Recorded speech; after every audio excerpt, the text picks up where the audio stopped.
One day, I found myself in a situation I could have never imagined. It all started when I took my husband to the doctor for a regular checkup.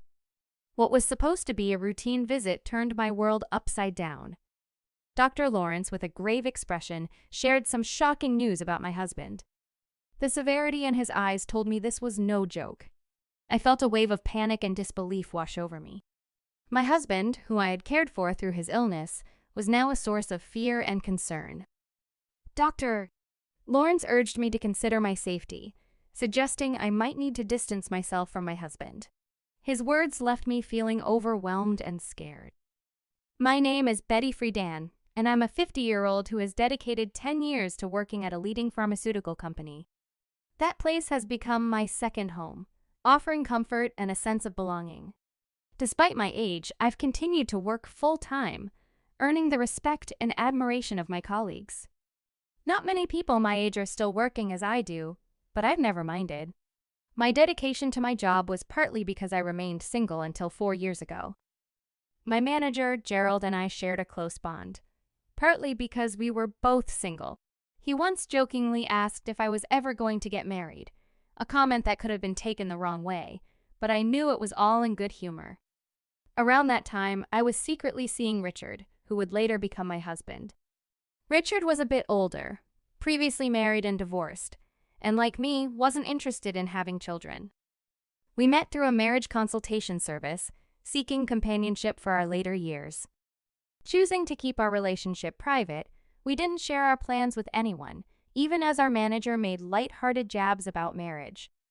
Eventually, Richard and I tied the knot quietly without a ceremony, simply signing the necessary paperwork at City Hall. The simplicity of the process surprised me, but I was excited for our future together. But now, faced with Dr. Lawrence's alarming advice, I was forced to reassess everything. My feelings of compassion for my sick husband were now tangled with fear and uncertainty. Dr. Lawrence's words echoed in my mind, urging me to take action for my own safety. As I stood there trying to process the situation, I realized I needed to make a decision, and fast. The life I had known and the future I had envisioned were suddenly on uncertain ground. I'm La, and my husband Richard works at a factory. To be honest, I earn more than he does. Richard started his job there right after finishing high school. As for me, I grew up in an orphanage and always dreamt of being independent. That's why I didn't want to quit my job at the pharmaceutical company even after we got married. I loved my job too much. When Richard and I tied the knot, I immediately told my manager, Gerald, about it. He congratulated me, but I could tell he had mixed feelings. Maybe he felt a bit lonely because his buddy in singleness, got married first. I tried teasing him about it, but he brushed it off, so I let the matter drop. Despite Gerald's reaction, I was over the moon about starting a new chapter with Richard. I imagined all the wonderful things our future would hold, but reality turned out to be less shiny than my dreams. Life as newlyweds was pretty standard. Not much changed for me. I kept working, and the biggest change was probably moving to a more rural area and commuting by car instead of bus. Richard and I shared my old car because he didn't have one. About a year into our marriage, though, things started to get rocky. Richard began showing signs of depression. He seemed off, hardly eating his breakfast, getting lost in his thoughts, and even getting small things like condiments mixed up. His clothes didn't match, and he became quieter at work and at home. Although I've always appreciated Richard's quiet strength, his silence became too heavy, making it feel like I was living alone. This loneliness crept up on me as I noticed these small but significant changes in him. It dawned on me that Richard might be dealing with a mental health issue. Watching someone you care about struggle without knowing how to help is incredibly hard. I decided to take Richard to a clinic that specializes in mind and body health, where he was diagnosed with depression. I had a basic understanding of depression, but hearing the diagnosis made my world feel a bit dimmer. The doctor explained that the best way to tackle depression is to address its root cause directly. However, pinpointing the exact reason for Richard's depression was challenging. He had been working at the same factory for years without any issues, and nothing significant had changed in his job. If anything, I worried that perhaps our marriage had somehow contributed to his state. During our conversations with the doctor, I assured him that we were living a content life and couldn't identify any direct pressures at home that might have led to Richard's condition. The doctor encouraged us to return if we noticed any changes or had any insights into potential causes of his depression. Despite multiple visits to the clinic, we couldn't find the root cause of Richard's distress. Over time, his depression only deepened. On his worst days, Richard would barely get out of bed, plagued by headaches or calling in sick to work. His appetite vanished, and he lost a noticeable amount of weight. Eventually, he was unable to continue working and had to leave his job. Richard felt terribly guilty for putting all the financial burden on me, but I reassured him that I was okay with working. My primary concern was his well-being. It was tough to see him so affected, and I constantly worried about him, especially when I was at work. There was an incident where he went out and couldn't find his way back home, which made me fear he was battling not just depression, but potentially dementia as well. This possibility added to my stress. When colleagues asked about how things were going, I had to admit that Richard wasn't improving. Seeing someone you love struggle so much without a clear way to help is incredibly difficult. Gerald noticed I was looking particularly worn out one day and handed me an energy drink. Drinking it made me feel a little better, and I was touched by his gesture of support. He reminded me that we're all in this journey together, and his words nearly brought me to tears. With everything going on with Richard, I hadn't realized how much stress I'd been piling up on myself. It became clear that I needed to keep myself together, or else I might break down too. So, I threw myself into work, trying to maintain some normalcy in our lives. 1 year have flown by, and things with Richard haven't improved. In fact, they've only gotten worse. As our 3rd wedding anniversary approached, I couldn't see any light at the end of the tunnel for his condition. Then, one morning, I noticed our car wasn't where it should have been. Confused, I checked again, but the car was definitely missing. Since Richard's diagnosis, I was the only one who drove it. I hadn't used the car since the day before, which meant it should have been at home. Concerned, I asked Richard if he knew anything about where the car might be. He casually mentioned he thought it was there when he got home yesterday. I remembered he had gone out for a bit while I was at work. The doctor had suggested he try walking or jogging to help him cope. If the car was there when he returned, it must have disappeared sometime during the night. With the car gone, I had no choice but to use public transport, which made me about 10 minutes late for work. I explained the situation to Gerald, who was understanding but puzzled about the car's whereabouts. He wondered if Richard might have taken it, but I dismissed the idea. Given Richard's condition and his aversion to driving since falling ill, it didn't make sense. Despite Richard's occasional lapses in memory and frequent mood swings, I couldn't imagine him being responsible for the missing car. The mystery of the car added yet another layer of complexity to our already challenging situation. Right after realizing the car was gone, I didn't waste any time reporting it to the police, hoping it would turn up soon. But deep down, a nagging worry haunted me that it might be gone for good. As if that wasn't enough, something else strange occurred. On the day I was supposed to get my paycheck, I went to the bank to take out some money and noticed that my personal bank account was empty. I was taken aback. We do have a shared account, which I checked next, only to find it was also at zero. This left me completely baffled. Richard and I shared the joint account, but he had no access to my personal account, nor did he know its PIN. Yet, somehow, all our savings had vanished. The cold wave of shock hit me hard, and once home, I confronted Richard. I asked him if he knew anything about the missing funds from our joint account. He seemed genuinely confused and denied knowing anything about it. Considering his state of mind due to depression, I hesitated to press further, fearing it might add to his stress. Richard, with his gaze fixed on the ceiling, seemed distant, lost in one of his frequent dazes attributed to his condition. It made me wonder if he could have actually taken the money. Planning to bring this issue up with the police, I was overwhelmed by the double blow of losing both our car and our savings.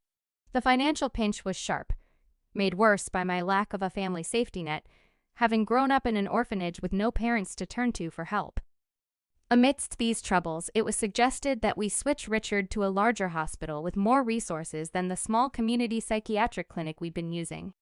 The clinic had reached its limits in what it could do for him and recommended a general hospital for better care. They even provided a referral letter.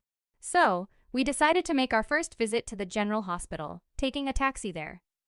The experience was new and a bit daunting for me, and throughout the journey, Richard remained quiet, lost in his own thoughts as we arrived at the hospital. Taking a deep breath, I walked into the hospital, handing over the referral letter at the reception and bracing myself for a bit of a wait. Given it was a bustling general hospital, the lobby was crowded with patients, each waiting for their turn. After around an hour, Richard was finally called in for his consultation. While he went inside, I took out a book to pass the time, but barely had Richard entered the doctor's office when a nurse approached me. "Excuse me, are you Mrs. Simmons?" she asked. I confirmed, and she mentioned the doctor wanted to see me. I was used to discussing Richard's condition, so I assumed it was a similar situation this time and followed her, albeit with a bit of anxiety. The nurse led me to a different room, where I was greeted by a doctor who looked about a decade my senior, with graying hair and a kind demeanor. Before I could even settle in, I asked if this was about Richard's condition. He nodded gravely, and I prepared myself for potentially bad news. The doctor's next words took me completely by surprise, however. He urged me to distance myself from my husband, revealing that Richard had been arrested for fraud 10 years ago. My mind spun with confusion. Why was this coming up now during a routine medical visit? The doctor explained his suspicions about Richard's depression, suggesting that he might be pretending. He recounted recognizing Richard from a surgery 10 years ago, where he had treated a deep cut on Richard's leg. The revelation was jarring. Here I was thinking we were addressing Richard's mental health, only to discover his hidden past and a possible deception about his current state. This unexpected turn of events left me reeling, trying to reconcile the caring husband I knew with the person the doctor described. When the doctor mentioned recognizing a large scar on Richard's right leg, everything started to make sense. I knew of the scar but never knew its origin, as Richard had never mentioned it. Learning that the doctor before me was the one who had treated Richard's injury years ago felt like an unbelievable twist of fate. The story unfolded further when the doctor revealed that Richard had injured himself during a dispute with his former wife, a dispute that arose because he had swindled her. He had stolen her luxury items and money. Shockingly, he had also feigned dementia during that time, manipulating his wife into lowering her guard before committing the fraud. This pattern of pretending to be ill to facilitate his deceit was appalling. Hearing about Richard's criminal past and his arrest was staggering. I hadn't looked into Richard's background before marrying him, being alone most of my life. I was just happy to find someone willing to be my partner. The doctor's stern warning that Richard could be a danger to me sent chills down my spine. There was a seriousness in his tone that made it clear this was no laughing matter. The realization hit me hard I had been deceived. In the days that followed, I struggled to act normal around Richard while secretly planning my next steps. I decided to set up surveillance cameras around our home to watch Richard's activities when I wasn't there. About a week later, I noticed a missing watch and bag. Reviewing the camera footage, I saw Richard leave the house with them and return later with a wad of cash, looking suspiciously pleased with himself. His demeanor did not match that of someone suffering from depression. This footage confirmed my worst fears. Richard was behind the theft of my belongings, the car, and our savings. Facing the hard evidence of his deceit was crushing. Richard had lied to and manipulated me, betraying the trust I had placed in him. It was clear that I needed to take significant action against someone who had pretended to be vulnerable and in need of care, only to exploit my compassion and generosity. The realization that Richard had betrayed my trust was unbearable. I had dedicated my life to working and caring for what I thought was a sick partner. A mere divorce felt too insignificant a response to the depth of deception I had endured. It was clear we needed to part ways, but I wanted more than just a separation. I wanted Richard to truly understand the gravity of his actions and to make amends for the harm he had caused. With a heavy heart and tears threatening to spill, I gathered the divorce papers and meticulously filled them out with all the necessary details. The following day, pretending everything was normal, I informed Richard I'd be stepping out briefly. I had already taken a day off from work, explaining the urgency of my situation to my employer, who had agreed to my sudden leave. At the police station, I presented my case, showing the officers the footage I had captured of Richard's deceit. Initially, they were hesitant to proceed based solely on the video. However, after verifying with the pawn shop, where Richard had sold the stolen items, and locating my car being sold as a used vehicle, the evidence against him began to mount. It was also confirmed that he had unlawfully accessed my bank accounts, and suspicions about his feigned depression were raised. As the truth unraveled, I was overwhelmed by a complex mix of relief and sorrow. The police decided to act swiftly, given Richard's criminal history, and prepared to arrest him. Returning home with the officers in the early afternoon, I found Richard at home, visibly startled by my unexpected presence and the sight of the police. Despite the divorce papers in my hand, his attention was fixed on the officers as one of them declared his arrest for fraud. Richard protested, claiming his depression as a defense. But I knew better. The doctor from the general hospital had already shed light on the likelihood of his deceit regarding his mental health condition. In that moment, facing both the legal consequences of his actions and the end of our marriage, Richard's facade began to crumble. The decision to take this course of action was difficult, but necessary to protect myself and seek justice for the betrayal and manipulation I had endured. On my recent visit to the hospital, a doctor recognized Richard from his past actions. He shared that Richard had once feigned dementia to trick his former wife and expressed doubts about Richard's current claims of depression. Despite these serious accusations, Richard remained unshaken in front of the police, dismissively denying everything. It was as if his history of deceit had prepared him for this moment, showing no sign of guilt or remorse. Richard challenged us, demanding proof of his fraudulent actions. His boldness was baffling, especially with the police right there, ready to arrest him based on solid evidence. It was a clear indication of his habitual manipulation and his underestimation of the situation's seriousness. For 4 years he had lied to me, taking advantage of my trust to steal from me and misuse my goodwill. Yet, in a twisted turn of blame, Richard suggested it was my fault for being too trusting, insulting me further. His audacity was astounding. I had supported him, hoping for his recovery, only to be repaid with betrayal and scorn. In that moment, my patience vanished. I declared my intention to seek legal advice and pursue alimony, urging him to face the consequences of his actions at the police station. My outburst surprised even the officers, but it seemed to shake Richard's composure finally. As the police handcuffed him, Richard's defiance crumbled. He looked defeated, his arrogance replaced with frustration as he was led away. Watching the scene, I felt detached, as if observing someone else's life unraveling. Since the doctor's warning, nothing seemed real anymore. Yet, here I was, facing the harsh truth of my situation, determined to move forward from the chaos Richard had created. Watching Richard being led away by the police felt surreal, almost like a scene from a dream.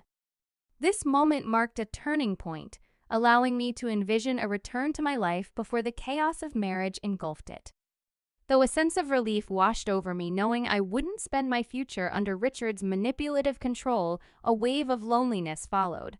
Having waited more than 47 years to marry, the prospect of solitude once again cast a shadow over my newfound freedom. 2 months later, our divorce was finalized.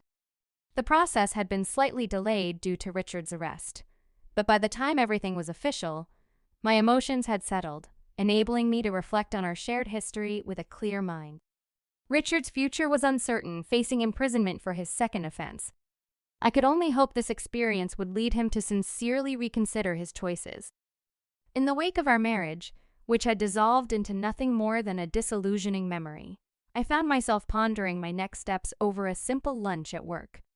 It was then that my boss, Gerald, approached with a casual yet loaded comment as he joined me with his store-bought hot dog lunch. "I think you'd be just fine if you were with me," he remarked, almost offhandedly. His words caught me off guard, and it took a moment for their full weight to sink in, leaving me momentarily flustered.